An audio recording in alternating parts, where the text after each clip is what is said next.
At Giza, there are huge, massive underground areas, and we know that the SAR data, the synthetic aperture radar data that was taken by Filippo Biondi's team, it used something called a 10 gigahertz band to hit the Earth and create a different type of Doppler.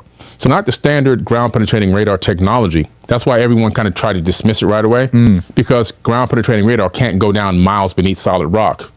But what he did, he modified the technology to pick up minute vibrations and Earth movements underneath the ground. And those minute vibrations, tectonic movements and everything else, they create data.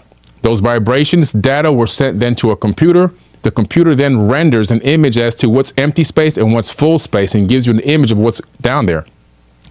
In my book, Compendium of the Emerald Tablets, which I wrote 5.5 years ago, it's been a bestseller on Amazon for 5.5 years.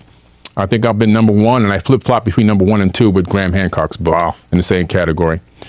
On page 34, I talk about the halls of Amenti that the ancient Kemetic god Thoth said he claimed to have built underneath the Great Pyramids. And the structure, I say, is super massive, and it goes on for miles beneath the plateau. And I have a rendering of an artist rendering of what it might look like with huge columns going down 5.5 years ago.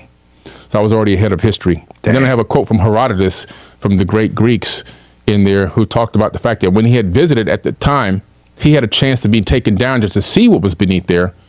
That space underneath Giza is so massive that you can fit several Burj Khalifs down there. Jeez. Can you imagine? I've been to the top of the Burj Khalifa. When you look over from the top, the other skyscrapers look like ants, right? It's crazy how tiny they look like little tiny ants. Can you imagine going to a construction company and developer and saying, hey, I need to put about 8 of these underneath this bedrock.